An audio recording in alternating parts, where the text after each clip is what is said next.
Assalamualaikum warahmatullahi wabarakatuh.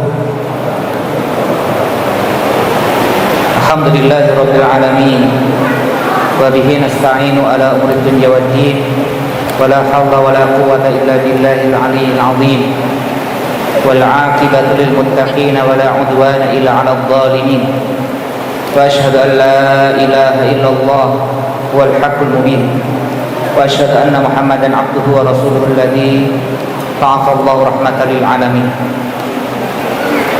Bapak Ibu, sahabat semua yang dirahmati Allah Ta'ala, alhamdulillah kita bersyukur kepada Allah atas segala nikmat yang Allah berikan kepada kita. Salawat dan salam semoga Allah limpah curahkan kepada junjungan kita Rasulullah Muhammad sallallahu alaihi wasallam, pada keluarga, sahabat dan seluruh pengikutnya hingga yaumil qiyamah, dan semoga kita termasuk daripada umat beliau sallallahu alaihi wasallam, mendapatkan syafaat beliau kelak di hari kiamat. Kemudian juga kami sampaikan terima kasih pada PKM Masjid Al-Muhajirin yang telah memberikan fasilitas tempat untuk sama-sama duduk membahas urusan keumatan, dan subhanallah ini pemandangan langka karena banyak anak-anak yang datang di sini ya. Ini ada berapa puluh anak ini, masya Allah. Ini menjadi semacam optimisme bagi kita ketika anak-anak bisa dibuat betah di masjid, itu luar biasa. Mereka yang insya Allah kita harapkan salah satu golongan yang dikatakan oleh Rasulullah SAW dengan dua sifat, yaitu sebuah generasi yang mereka ini tumbuh dalam ketaatan kepada Allah Ta'ala, dan yang kedua generasi yang mereka itu ta'alluq, ya, memiliki keterikatan hati dengan rumah Allah atau dengan masjid. Insya Allah ini adalah sesuatu yang membahagiakan dan menggembirakan. Bapak Ibu yang dirahmati oleh Allah Ta'ala, ini harusnya ini bukan forum saya, ini forumnya Ustadz Tengku harusnya ya. Jadi mungkin ada di sini yang sudah niat dari rumah itu pengen mendengarkan ceramah atau nasihat dari Ustadz Tengku, ternyata yang diharapkan tidak ada. Ini disclaimer, kita harus meminta maaf dulu, terutama saya, karena saya dari Jogja ketika melihat flyer itu ada muka saya, ada wajah beliau, itu sudah senang saya. Alhamdulillah, ini nanti tinggal saya di samping beliau bilang, betul Ustaz, iya saya setuju sama jenengan, pokoknya gitu terus gitu. Nah ternyata malah beliau ini absen. Ini memang panitianya itu minta ditabok ini. Nanti habis ini panitianya suruh push up nih 100 kali masing-masing, jebak saya. Baik, ini judulnya cukup berat. Ketika saya ditawari judul ini cukup berat ya, terutama peran Iran. Apa sih peran Iran untuk Palestina? Apakah itu perang-perangan atau beneran, dan seterusnya. Baik, waktunya 1 jam, mudah-mudahan bisa kita optimalkan. Jadi sebelumnya saya juga mohon maaf mungkin keterbatasan bacaan saya dan referensi. Mungkin di kajian malam ini banyak yang tidak merasa puas, tidak merasa wah kok begini kok begitu ya. Sebelumnya saya mohon maaf. Baik, jadi memang yang menarik ini kan ya secara kita tarik ke garis belakang kemarin ketika tiba-tiba Iran itu kan menyerang Israel, sesuatu yang membuat dunia terkejut. Selama 12 hari di bulan Juni kemarin, dari 13 Juni sampai 24 Juni 2025, dunia dikejutkan dengan aksi heroik Iran, di mana dia meluncurkan ribuan roketnya, roket jelajahnya, dan bisa menghantam jantung Israel. Padahal jaraknya jauh, dan Israel itu punya Iron Dome, punya kubah besi yang hampir-hampir mustahil untuk ditembus oleh roket apapun. Jangankan roket, petasan saja itu kayaknya nggak bakal lolos itu kan. Nah, yang membuat publik kaget adalah kok bisa Iran seperti itu. Bahkan saya secara pribadi itu sempat menjadikan Iran itu bahan ejekan atau bahan bulian. Jadi sering roasting Iran. Iran itu udah cuma ngomong tok, gak mungkin dia akan berani melawan Israel. Dia itu ampas kok. Ampasnya apa? Dia tidak punya senjata yang hebat. Iran itu cuma ngomongnya aja yang besar tuh, omon-omon. Iran itu ngomongnya aja gede. Kalau katanya orang Betawi bacotnya gede gitu, ngomongnya besar. Karena apa? Sepanjang tahun itu kan sudah terjadi bentrokan antara pihak Israel dengan Iran, bukan di Irannya, tapi ketika Iran ini kemudian masuk ke dalam Suriah yang berbatasan langsung dengan wilayah dataran tinggi Golan atau Jaulan yang memang saat ini berada di bawah kontrolnya Israel. Terjadi beberapa kali gesekan. Masalahnya gesekannya begini, Israel ngebom Iran, jenderalnya mati, prajuritnya mati, tapi Iran tuh tidak pernah melakukan serangan balasan, satupun tidak pernah. Jadi selama bertahun-tahun dibom tempatnya di Damaskus berkali-kali itu, Iran tuh tidak pernah balas. Puncaknya ketika salah satu jenderalnya, yaitu Jenderal Qasim Sulaimani, ya kepala dari Failaqul Quds, Brigade Al-Quds, yang dia beroperasi di Irak dan di Suriah, itu kan dibom oleh pihak Amerika. Dan itu pun ternyata juga tidak mendapatkan balasan yang menggigit bahasanya. Ada serangan, tapi serangannya itu nggak dihitung lah, dalam artian ya kayak main-mainan saja. Maka ketika kemarin di bulan Juni kemarin Iran tiba-tiba ngamuk beneran, maka dunia ini kaget, termasuk kita. Sehingga saya pun harus meralat tulisan saya. Mulai hari ini saya tobat, saya meralat omongan saya bahwasanya Iran itu cuma main-main saja. Iran betul-betul perang sama Israel. Nah, jadi kalau dalam hal ini, kalau ditanya bagaimana, apakah perangnya Iran dengan Israel itu betulan atau mainan? Betulan, betul-betul perang itu yang terjadi itu. Jadi kan ada sebagian orang mengatakan itu cuma main-main saja, iseng itu. Ini iseng gimana? Itu jenderalnya sampai puluhan jenderalnya Iran kan mati itu. Bahkan Iran itu harus mengeluarkan ribuan roket jelajahnya, dan itu satu roket harganya berapa juta dolar, bukan barang yang murah. Habis itu gantian Iran dibombardir oleh Israel sampai luluh lantak juga kan. Kalau ditanya kesimpulannya apa? Perangnya bener apa tidak? Bener. Nah, masalahnya di sini adalah motifnya nanti. Ya, motifnya ini yang perlu kita kemudian harus gali. Jadi kita ke belakang.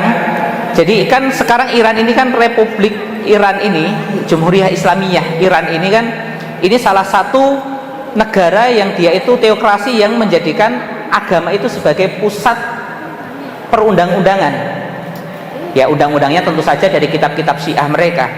Maka di situ ada namanya wilayatul faqih, di mana Khomeini dia membuat konsep wilayatul faqih, yaitu sebagai ulama, sebagai pemimpin tertinggi, atau disebut rahbar bahasanya mereka itu. Jadi sentranya itu ya Khomeini, ulama Syiah, sentra daripada pemerintahan Iran. Dari mana itu? Di tahun 79 ada yang namanya revolusi Iran. Orang menyebutnya revolusi Islam. Ya, itu ramai sekali itu bagi aktivis kelahiran tahun 80-an atau sebelumnya, atau sebelum di tahun itu, yang hidup di masa itu. Yang terjadi di Iran itu sesuatu yang luar biasa, ya apa? Revolusi. Shah Reza Pahlavi, seorang pemimpin yang sekuler, yang jauh daripada agama, yang dekat dengan Barat, menjadi anteknya Barat, kemudian digulingkan oleh Khomeini yang dia berada di pelarian di luar negeri. Dia dengan pengikutnya membuat membuat sebuah gerakan untuk menggulingkan pemerintahan Shah Reza. Akhirnya jatuh. Khomeini pun diangkat menjadi pemimpin tertinggi di tahun 79. Nah, Iran sebelum Khomeini ini CS sama Israel. CS pakai banget. Jadi Iran itu pro banget sama Barat, pro Amerika, pro Eropa, termasuk pro Israel. Mereka punya forum yang resmi, bukan di bawah tangan. Forum betul-betul terbuka, mereka itu ya saling mendukung. Cuma dari pihak Iran juga agak membatasi, bahasanya mereka pro kepada Israel, karena waktu itu ada sentimen juga, terutama dari bangsa Arab yang pernah perang dengan Israel dan kalah, termasuk di dunia Islam. Kalau terlalu memperlihatkan kami pro Israel, mereka takut dikucilkan. Secara Iran itu masih dianggap sebagai negara mayoritas berpenduduk Muslim, tapi ini sekuler, kemudian digulingkan. Nah, itu semua persenjataan Iran itu stoknya dari mana? Dari Amerika semua, mulai dari pesawat tempur dan seterusnya itu dari Amerika. Khomeini naik membawa ide revolusi. Nah, ini yang kemudian terjadi perubahan. Revolusi Iran ini kemudian salah satu yang dijual daripada revolusi Iran ini adalah anti-Zionis. Jadi Khomeini itu dengan sangat nyata dia menyatakan bahasanya gerakan anti-Zionis itu dia betul-betul sampaikan dengan terbuka. Jadi nantang secara nyata, nantang secara keras kepada pihak Israel, anti-Zionis, anti-Amerika. Jadi pemerintahan baru Iran ini kemudian yang awalnya adalah pro Barat dan sekutu Israel kemudian berubah, memusuhi Amerika, memusuhi Israel, anti-Zionis dan pro dengan kemerdekaan Palestina. Itu betul, itu menjadi narasi daripada Khomeini. Bahkan Khomeini inilah kemudian yang menggagas yang disebut dengan Al-Quds Day atau Yaumul Quds, Hari Al-Quds. Hari Al-Quds itu kemudian digagas oleh Khomeini. Yaumul Quds itu terjadi setiap di hari Jumat terakhir di bulan Ramadan. Nah, biasanya kalau antum lihat di jalan-jalan itu di bulan Ramadan, di Jumat terakhir itu ada orang pakai embel-embel Palestina, kibar-kibar bendera Palestina, pakai atribut Palestina dan seterusnya. Di hari Jumat terakhir bulan Ramadan itu 90% itu Syiah itu. Walaupun nanti mereka akan ngajak-ngajak yang lain, tapi itu yang menjadi IO-nya pasti Syiah. Jadi ada Yaumul Quds, Hari Al-Quds setiap Jumat terakhir di bulan Ramadan. Itu siapa yang menggagas? Yang menggagas adalah Khomeini. Ya. Nah, yang menarik, dia secara lantang Khomeini mengatakan anti-Zionis. Kalau bahasanya orang Husi itu al-maut lil Amerika, al-maut lil Israel, wan nasru lil Islam kan gitu. Kematian untuk Amerika, kematian untuk Israel dan kemenangan untuk Islam, itu menjadi yel-yel mereka. Nah, kemudian narasi anti-Zionis ini terus berlangsung dan itu terus dibawa oleh orang-orang Iran. Untuk apa? Memang untuk salah satunya untuk apa? Untuk menarik perhatian kaum muslimin. Ini kan kalau bahasanya isu Palestina isu yang seksi untuk diangkat. Jadi gini, sebenarnya antara Iran dan Israel itu mereka itu punya masalah yang sama. Mereka berada di sebuah tempat dan mereka minoritas. Israel itu kan berada di negara-negara Arab. Mereka ini kan terpinggirkan, bukan orang Arab dan orang Yahudi. Sementara orang Iran itu dari ras Persia punya bahasa sendiri, tidak dianggap dari bagian Arab. Jadi mereka itu ada satu nasib awalnya, itu merasa senasib. Wes podo-podo randui koncone, itu mereka kerjasama. Tetapi karena Israel ngotot untuk itu tadi nyaplok Palestina, itu tadi, dan itu menjadi isu bersama dari kaum muslimin, akhirnya isu inilah yang kemudian digunakan oleh pihak Iran juga untuk apa? Mengambil simpati daripada kaum muslimin. Kalau jenengan perhatikan terutama di golongan tua mungkin yang usia bapak saya gitu, di tahun itu ketika terjadi revolusi Islam di Iran, para aktivis Islam ini saya tidak berbicara orang yang Syiah, orang yang Sunni, itu mereka mengalami euforia, persis seperti ketika terjadi deklarasi ISIS. Ketika deklarasi khilafah oleh pihak ISIS, Abu Bakar Baghdadi mengatakan telah dideklarasikan khilafah Islamiyah, itu kan euforia tuh. Orang-orang yang masya Allah semangat ngajinya tinggi kan, wah alhamdulillah khilafah sudah tegak, kita harus baiat ini. Kalau perlu berangkang gitu, kita kalau perlu hijrah kita bawa semua untuk berbaiat kepada daulah Islamiyah. Yang terjadi itu mirip case-nya seperti ketika Iran terjadi revolusi Islam. Jadi ketika umat Islam ini kan dalam kondisi kan terpuruk sekali. Terpuruk bagaimana? Pasca jatuhnya Utsmani, umat Islam terpecah belah. Selain terpecah belah, umat Islam menjadi apa? Menjadi bangsa-bangsa terjajah di mana-mana. Hampir seluruh negeri kaum muslimin di seluruh penjuru dunia itu hampir semua itu menjadi jajahan orang-orang kafir. Orang-orang yang di dalam hatinya ada kerinduan tegaknya sebuah sistem Islam atau sebuah pemerintahan Islam, karena mereka meyakini salah satu kesempurnaan untuk bisa kita itu melakukan syariat adalah dengan adanya institusi yang disebut negara atau daulah. Maka ketika Iran kemudian di tahun 79 itu kemudian Khomeini menang lewat revolusinya menggulingkan Shah Iran itu, karena memang revolusi itu di atas dasarnya dari semangat ideologi Syiah dia, tapi tidak dibawa nama Syiahnya. Itu adalah sebuah saurah Islamiyah, revolusi Islam. Itu sampai orang-orang aktivis-aktivis itu mungkin bisa ditanya sama bapak-bapak yang sudah sebes-sebes, yang sudah kakek-kakek di sini. Itu sampai anak-anaknya dikasih nama Khomeini. Saya punya teman ustadz, anaknya dikasih nama Ayatullah Khomeini. Orang Syiah, bukan orang Syiah, karena saking ngefansnya sama Syiah di waktu itu. Karena narasi yang dia buat memang luar biasa. Umat Islam yang terinjak-injak, yang ingin mempunyai menginginkan Islam itu tegak kembali, melihat Iran itu adalah sebuah harapan. Bahkan sampai puncaknya, ini kalau di sini mungkin teman-teman ada yang di sini punya teman-teman yang ngaji sama Hizbut Tahrir, atau di sini ada teman-teman Hizbut Tahrir, itu pernah sampai orang-orang Hizbut Tahrir itu mengirim proposal kepada Khomeini untuk diangkat menjadi Khalifatul Muslimin. Ini terlepas benar salahnya, bukan beritanya benar, maksudnya yang dilakukan teman-teman hati kenapa?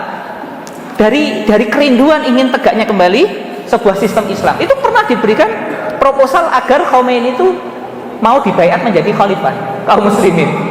Jadi waktu itu beritanya euforianya luar biasa. Nah, kembali kepada isu Palestina. Kemudian Iran ini termasuk menggunakan isu Palestina untuk merebut hati dari kaum muslimin seluruhnya. Karena isu Palestina itu isu yang disepakati. Karena sebuah negeri kaum muslimin, negeri Islam di sini, dan di situ ada Al-Aqsa, Masjidil Aqsa sebagai kiblat ketiga kaum muslimin, negeri Syam, negeri yang diberkahi, kemudian diambil alih oleh orang-orang Yahudi, dan itu sudah berlangsung lama. Jadi ketika dia berpihak ke arah sini, menunggangi isu, ya itu sudah benar, secara ilmu marketing sudah benar. Dia nggak begitu tunjukkan masalah kesyiahannya, ya. Dan itu terus-menerus dia lakukan terjadi. Tapi apakah benar seperti itu? Sebenarnya motif daripada Iran sendiri, motifnya apakah motifnya itu ideologi atau teologis? Ini adalah keyakinan bahasanya karena kenapa kita itu harus pro sama Palestina dan ingin memerangi Yahudi? Apakah itu berangkat dari sebuah akidah atau keimanan terhadap mungkin jihad, atau karena itu berangkat dari sebuah keyakinan tauhid?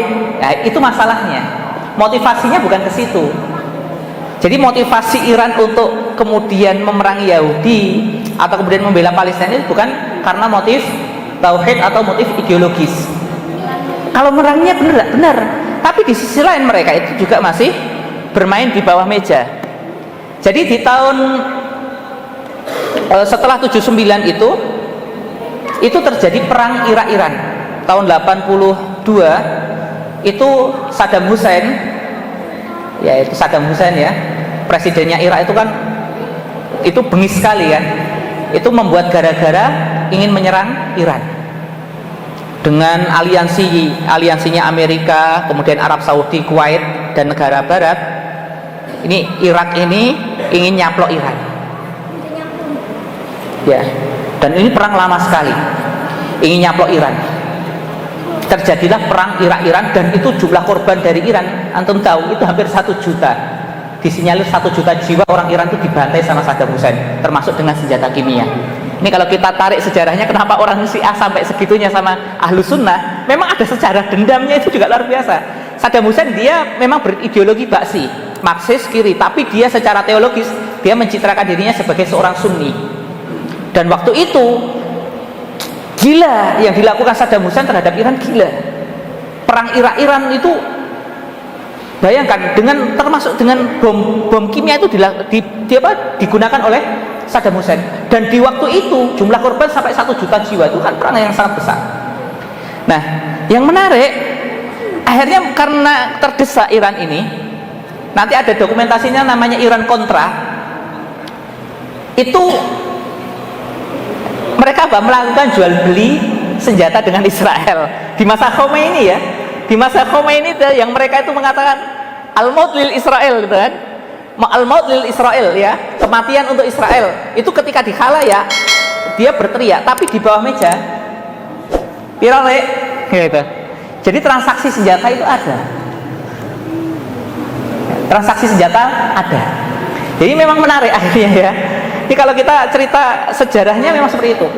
Permusuhannya ada. Memang mereka itu bermusuhan, berebut pengaruh di wilayah Timur Tengah. Israel Raya punya ambisi untuk membuat The Great Israel. Israel Raya itu yang mulai membentang dari Nil sampai ke pinggiran Saudi kan ingin dijadikan Israel Raya kan itu. Sebagaimana yang debatnya pasukan IDF itu Israel.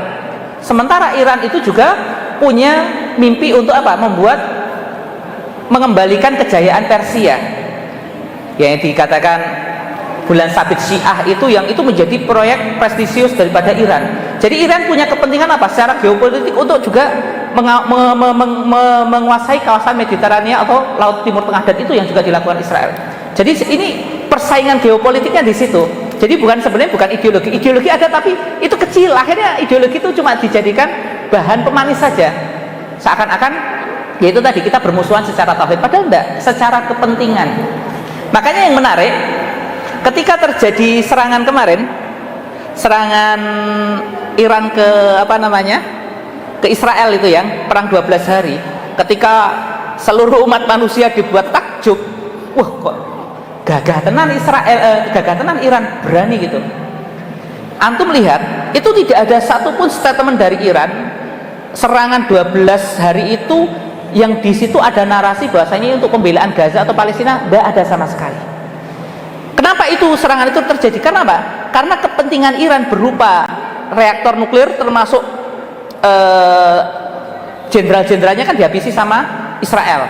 Jadi kepentingannya untuk membela kepentingan pribadi, bukan karena membela kepentingan Palestina. Makanya kalau memang Iran itu niat untuk membela Palestina, itu harusnya itu nggak usah nunggu kemarin, harusnya dari Oktober 2023 ya, dalam serangan Badr al-Aqsa oleh Mujahidin Al-Qassam itu yang dilakukan 7 Oktober itu, sejak awal kalau memang niat betul ya nggak usah nunggu reaktor nuklirnya diserbu sama Israel, langsung saja dihajar itu posisinya Israel itu. Nyatanya kan tidak terjadi, bahkan setelah 12 hari mengatakan udah damai saja, udah selesai. Nah itu udah tidak ada apa-apa kan, nggak ada apa-apa, lihat semua itu nggak ada apa-apa sama sekali.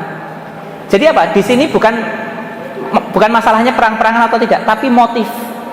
Kalau dibilang perang-perangan antara Syiah dengan Israel itu sudah terjadi di tahun 2003. Panjenengan ingat nggak ketika Hizbullah dibombardir sama Israel waktu rame itu?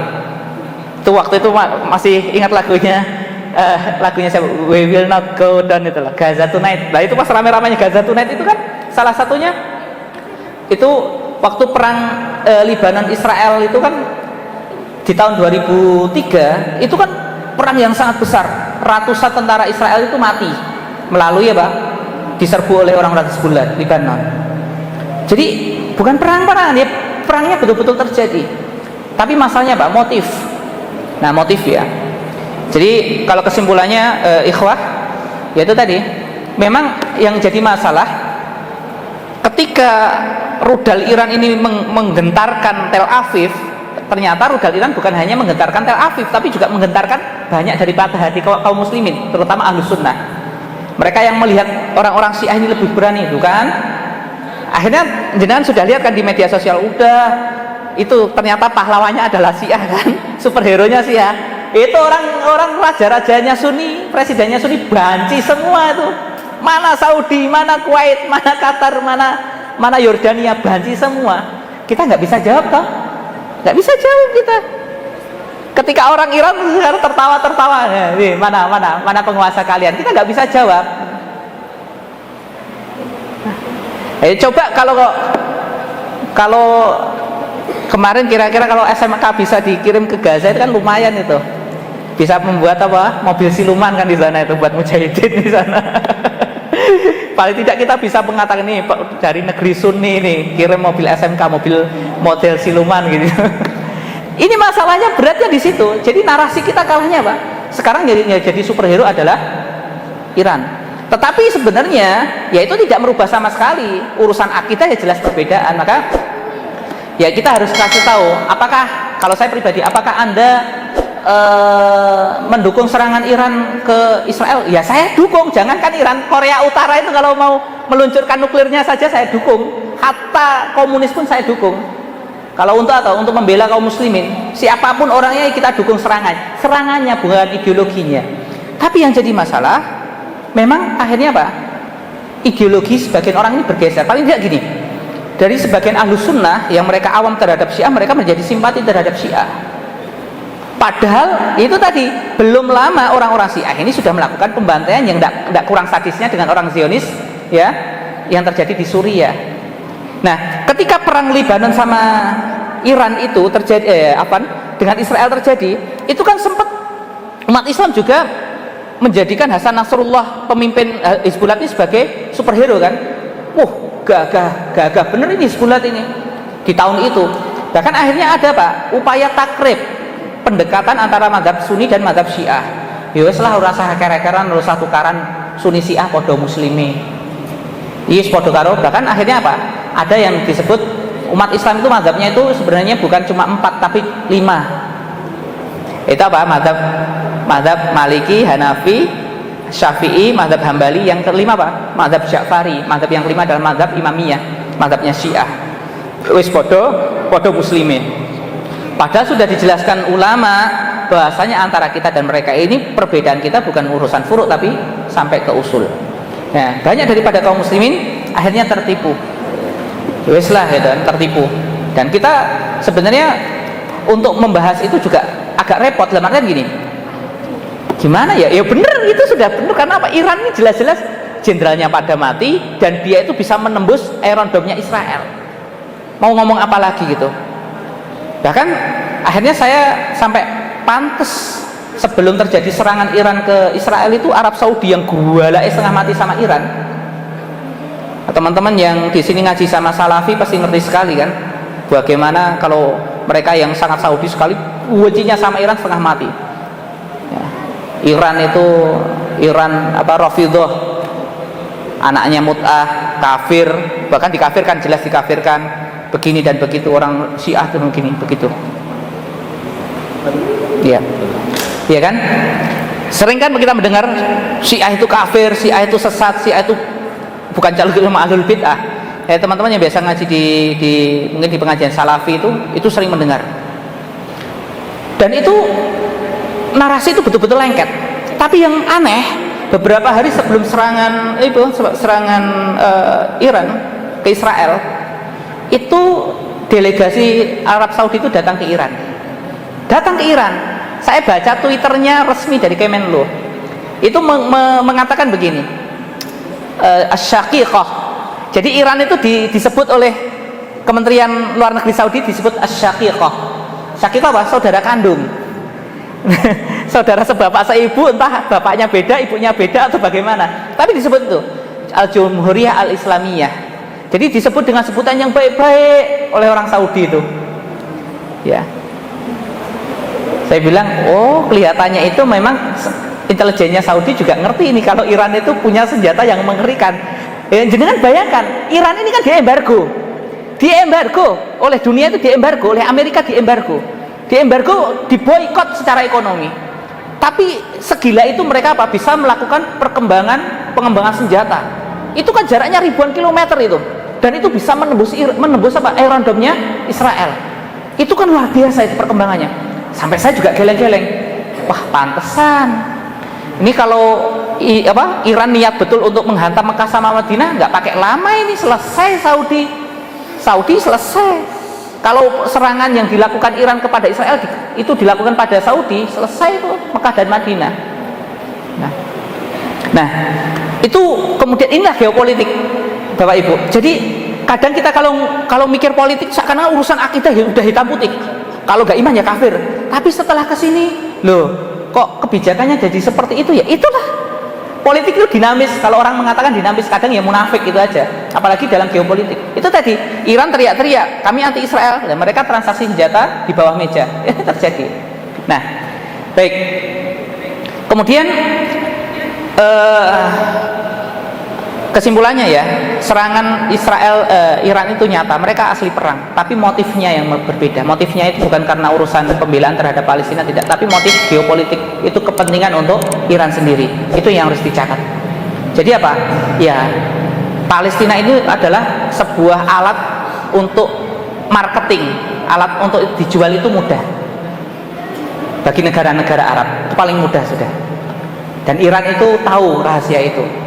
Karena mereka posisinya terpojok dalam artian mereka ini sebenarnya nggak punya sekutu ya sebelumnya itu, kecuali itu tadi, mereka punya sekutu di mana ya setelah klannya Assad yang ada di Suriah itu naik ya, itu jadikan sekutu, walaupun sebenarnya juga nggak rekat-rekat amat, dalam artian nggak deket-deket sekali gitu. Karena gini, secara teologis antara Syiah yang ada di Suriah dan Syiah yang ada di Iran itu berbeda. Syiah yang ada di Iran itu kan mazhabnya Imamiyah ya, atau Syiah Ja'fariyah. Sementara yang di Suriah ini, dia itu adalah sekte gulatnya Syiah, yaitu sekte Alawiyah atau Nusairiyah. Dan keduanya ini nggak bakal ketemu. Jadi Syiah Nusairiyah oleh Syiah Ja'fariyah ini tidak dianggap bagian dari mazhab Ahlul Bait. Jadi nggak dianggap sebenarnya. Cuma karena ada kepentingan politik, akhirnya apa? Ya didukung juga. Karena apa? Itu menjadi salah satu wilayah strategis untuk apa? Untuk proyek-proyek strategisnya Iran. Makanya dia dukung Bashar al-Assad. Nah, masalahnya kaum muslimin ini kemudian apa?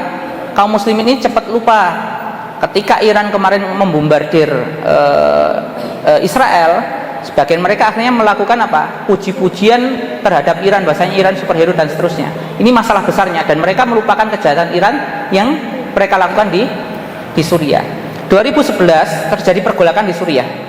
Waktu itu apa? Ada namanya Arab Spring, musim semi Arab, di mana rakyat-rakyat bangsa Arab itu mereka menyatakan ketidakpuasan terhadap pemimpinnya yang dianggap diktator, ya, yang jahat, yang zalim. Terjadilah gelombang protes rakyat di beberapa negara termasuk di dalamnya Suriah. Mereka ingin menuntut keadilan. Sebenarnya itu saurah atau revolusinya awal itu bukan Islam. Jadi menuntut bagaimana agar rezimnya Assad ini turun dan digantikan dengan pemimpin lain lah, dianggap tirani. 2011 demo damai ya. Kemudian direspon oleh Bashar al-Assad dengan mengerahkan tentaranya, itu berondong pendemo. Dan akibat anarkisme yang dilakukan oleh pemerintah Suriah ini, rakyat bangkit, akhirnya apa? Mereka ini dari demo yang di jalanan, mereka akhirnya apa? Menjadi demo bersenjata. Sebagian banyak daripada orang-orang Sunni yang berada di barisannya Assad, di tentaranya Assad itu kemudian melakukan desersi, membelot dan membentuk namanya katibah atau brigade yang pertama namanya Jaisul Hur ya, pasukan kemerdekaan. Itu ya pengennya ya mereka ketika itu membuat, ya, menggulingkan Assad, membuat negara demokrasi itu saja. Tapi akhirnya apa? Disusullah orang-orang masjidan itu bergabung. Yang awalnya perlawanan bersenjata ini, yang awalnya nasionalisme, kemudian dipengaruhi oleh kalangan Islamiyun, akhirnya menjadi jihad fisabilillah, dan orang-orang yang kalangan aktivis Islam itu masuk di dalamnya dan merubah corak warnanya itu menjadi apa? Menjadi corak Islami, sehingga apa? Akhirnya muncullah banyak katibah-katibah yang lain. Nah, Bashar al-Assad itu sudah oleng nih. Kemudian apa? Dibantulah oleh Iran.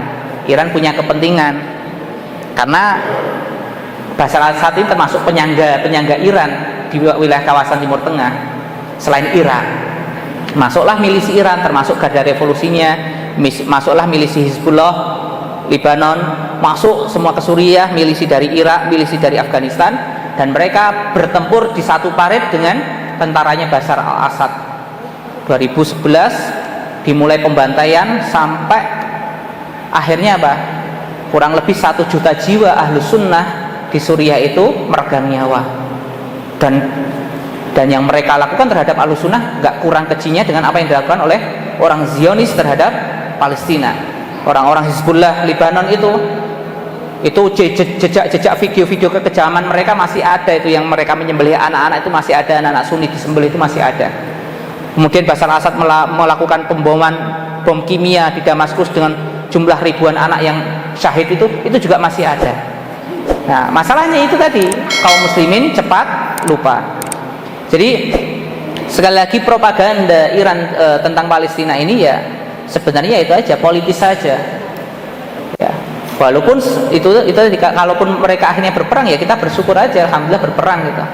Mudah-mudahan ya sama-sama ngototnya sehingga banyak kerugiannya di kedua belah pihak. Itu propaganda Iran. Kemudian ikhwah, ini persoalan memang pelik sekali.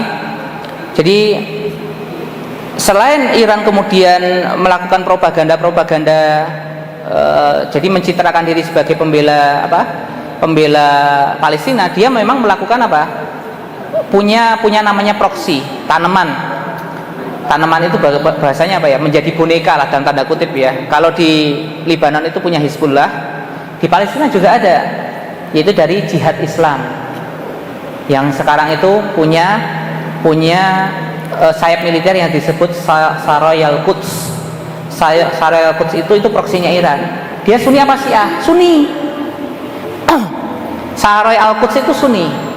Cuma dia itu bersikap lebih lentur, lebih lunak terhadap Iran.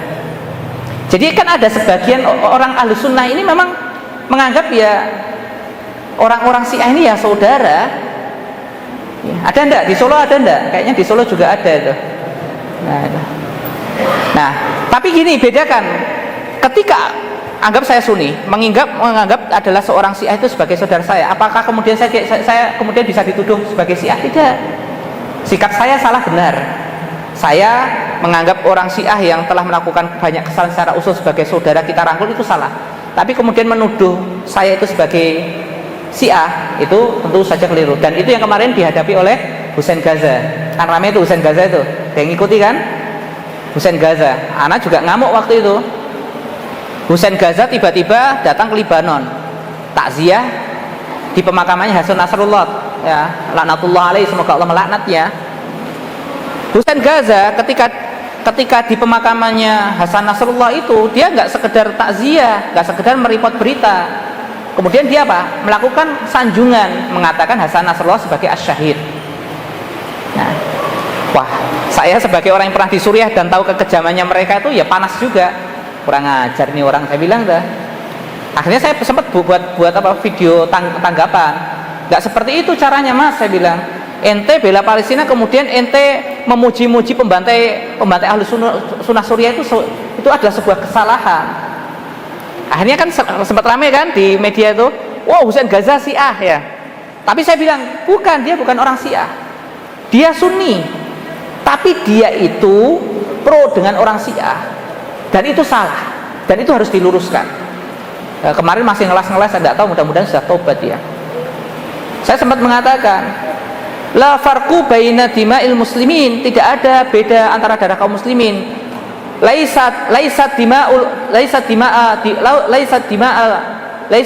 Ghazzah aghla min dima'i Suriah. Walaisa dima'u Suriah aghla min dima'i Ghazzah. Anda harus tahu bos, Anda bilang darah kaum muslimin itu satu tingkatan. Tidak, bukan berarti gini, darahnya orang-orang Gaza itu lebih mulia daripada darahnya orang Suriah, atau darahnya orang Suriah itu lebih mulia daripada darahnya orang Gaza, atau darahnya orang Indonesia lebih mahal daripada darahnya orang Palestina. Tidak seperti itu. Darahnya kaum muslimin sama. Jadi jangan kamu kemudian meremehkan darah yang lain. Sempat ngamuk juga saya itu. Kok bisa-bisanya kamu memuji-muji Hasan Nasrullah yang telah jelas-jelas membantai ribuan ahlu sunnah di Suriah? Mbok mikir, saya bilang. Ya oke lah hidup di Gaza gitu kan. Kamu di sana, kamu kamu bisa langsung dengan orang-orang Gaza. Tapi bukan berarti kemudian kamu bisa seenaknya memuji-muji orang yang membantai ahlu sunnah Suriah. Memang intinya umat Islam dibuat astagfirullahaladzim. Tapi akhirnya muncul itu tadi tuduhan, wow, dia karena memuji orang Syiah, dia Syiah. Datang lagi orang bodoh, dan saya yakin ini kerjaannya ada yang punya kerja ini untuk membuat keruh kaum muslimin. Ya, wow dan ini yang terjadi termasuk ke Hamas, dituduh Syiah ya, karena apa? Kerja sama Iran. Ya Allah, ini orang bodoh ini memang masya Allah susah obatnya ini ya. Nah, jadi kita harus hati-hati dengan propaganda Iran termasuk urusan Palestina. Jadi ini tadi intinya, kita nggak akan panjang-panjang. Betul, Israel dan Iran ini pasang surut hubungannya. Mereka kadang bermusuhan, kadang ya bermain di bawah tangan, ya. Karena apa? Ya, ketika ini yang terbaru contohnya. Ini gambaran terbaru. Ketika Bashar al-Assad dijatuhkan oleh Mujahidin Suriah hingga akhirnya kabur ke mana? Ke Rusia. Apa tuduhannya orang-orang Syiah? Oh, Jaulani anteknya Zionis, ya kan? Jaulani anteknya Zionis, ini adalah kerjanya Zionis bla bla bla bla. Benar apa tidak? Ya kan? Ternyata Zionis sendiri dengan naiknya Jaulani juga ketar-ketir. Apa yang dilakukan? Masuklah ke wilayah Dar'a itu, orang-orang Zionis itu melalui Golan masuk ke Dar'a. Bahkan mereka secara terang-terangan mendukung kelompok separatis Suwaida, Drus itu sampai pesawatnya Israel itu ngebom posisinya Mujahidin. Bahkan bukan hanya itu, salah satu bangunan badan pertahanan Suriah itu dibom rata oleh Zionis. Orang-orang Syiah bingung nih loh. Katanya anteknya Yahudi kalau malah dibomi sama Yahudi. Itu kerja mereka seperti itu, kicek juga akhirnya. Jadi sekali lagi ikhwah, di sisi lain ya kita melek politik apa? Agar bersikap geopolitik itu ya nggak harus detail banget, tapi agar kita itu bersikap dengan sikap yang terukur, yang pas gitu. Contoh kalau masalah Iran, ya sudah, Iran kita tahu dia menyerang, ya betul menyerang, bukan main-main, itu serangannya betulan. Cuma motifnya ini kita tahu motifnya bukan karena ideologi. Jadi sampai sekarang setelah 12 hari pertempuran itu sama sekali saya nggak lihat itu TV corong Iran yang kemarin rame-rame, kemudian itu nggak ada lagi di situ beritanya ngompor-ngompori untuk perang dengan Israel, nggak ada sama sekali, hilang dah. Tapi ya itu tadi, memang mereka berhasil membangun citra di tengah-tengah kaum muslim, terutama di Ahlus Sunnah. Ini masya Allah memang berat kita untuk menjelaskan. Lah piye mas wong iku presidennya wong Sunni malah gak ngopo-ngopo ya kan? Apalagi kalau kita berarti sing bener, apalagi dengan kacamata orang awam, yo berarti sing bener sing wani yo memang Iran, sing bener yo Iran itu. Nah, kalau kita dihujat seperti itu ya kan repot ya jawabannya. Mas, Iran itu secara usul, oh gak peduli, yang penting siapapun membela Palestina itu bolo gua, repot kita. Akhirnya apa? Masalahnya ketika kemudian kita mentolerir kesalahan-kesalahan yang fatal di kalangan Syiah ini. Ya, mereka ini kesalahannya fatal, itu sudah dijelaskan mungkin oleh ustadz-ustadz yang kayak Ustadz Tengku, dan beliau kan sudah mutakhasis, beliau terbiasa menjelaskan, beliau kan di Anas kan menjelaskan kesesatan Syiah, betapa peliknya ajaran mereka, baik dari sisi akidah ataupun dari sisi fikihnya betul-betul berbeda dengan kita. Cuma masalahnya bagaimana kita memahamkan ini kepada orang-orang yang lebih awam agar mereka tidak terpengaruh.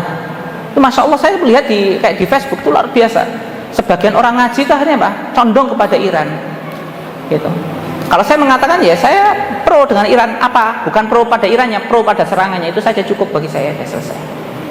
Nah, tapi jangan lupakan di Suriah mereka sadisnya setengah mati, 1 juta jiwa.